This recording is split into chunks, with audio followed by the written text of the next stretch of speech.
여러분 안녕하세요. 박 목사의 문화살롱 오징어 게임 9번째 말씀 시작합니다. 이 무궁화 꽃이 피었습니다를 가까스로 성공한 사람들은 201명뿐이고 나머지 절반이 넘는 255명은 죽게 됩니다. 이렇게 첫 번째 게임이 막이 내리고 처음 있던 장소로 되돌아오게 되는데요. 이제 사람들은 이 게임에 목숨을 걸어야 함을 깨닫고 공포에 졌습니다. 생존한 사람들은 게임을 멈추길 희망했습니다. 게임 규칙 제3항 참가자 과반수가 동의를 하면 게임은 중단된다 라는 조항이 있었기 때문입니다. 이렇게 민주적으로 투표를 하려고 할 때 주최 측은 현재까지 상금이 얼마나 쌓였는지를 보여주는데요. 한 명당 1억씩 해서 255억이 쌓였습니다. 그런데 현재 포기하겠다면 상급은 유가족들에게 돌아갈 것이고 정작 본인들은 빈손으로 집으로 가게 될 것이라고 말합니다. 이 사실을 안 참가자들은 돌변하기 시작하는데요. 이것이 바로 죄의 달콤함입니다. 그들은 게임 뒤에 살아남으면 가질 수 있는 혜택에 마음을 빼앗깁니다. 하지만 여기에는 돈의 매력 때문에 볼 수 없던 맹점이 있는데요. 그것이 무엇일까요?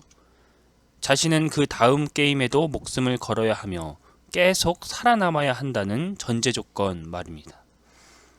첫 번째 게임의 확률로 보았을 때 그 다음 게임에도 살아남을 확률은 50%입니다. 201명 중 최소 100명 안에 들어야 한다는 것입니다. 이처럼 죄는 이성을 마비시킵니다. 조금만 합리적으로 생각하면 빠져나올 수 있습니다.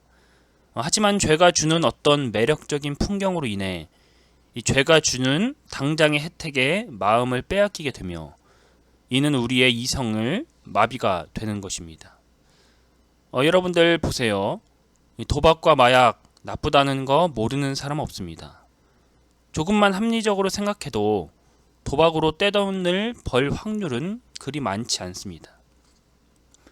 하지만 한번 그 죄에 빠지게 되면 그 죄가 주는 달콤한 유혹을 거부하지 못하게 됩니다. 이 무궁화 꽃이 피었습니다. 이 게임에서 가까스로 살아남았습니다. 아주 진땀을 뺐죠.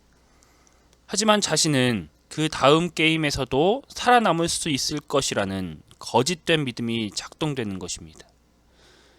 오늘 이야기는 오징어 게임 2화인데요. 2화의 제목은 이 지옥이라는 제목으로 시작을 합니다. 우리는 요한복음 5장에 나온 38년 된 병자 이야기를 잘 압니다. 그는 지금 베데스다라는 연못에 누워 있는데 그 연못은 어떤 전설 같은 이야기가 있었죠. 이 천사가 물을 움직이게 할 때 가장 먼저 들어가는 자는 병이 낫는다는 전설입니다.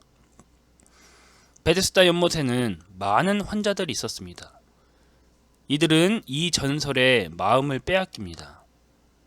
여러분, 불행한 것은 무엇일까요?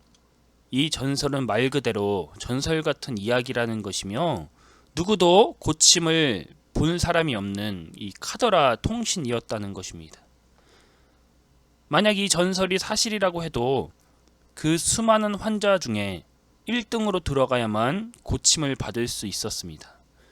따라서 38년 된 병자는 죽었다 깨어나도 1등으로 들어갈 수 없었던 것입니다. 조금만 합리적으로 생각하면 빠져나올 수 있었는데 이 베데스다라는 기적의 마음을 뺏겨서 생각할 수 있는 힘을 잃어버린 것입니다. 말씀을 마칩니다. 이번 한 주 사시면서 당장의 쾌락에 마음을 빼앗기기보단 하나님의 말씀을 붙잡고 하나님의 나라를 소망하며 살아가시기 바랍니다.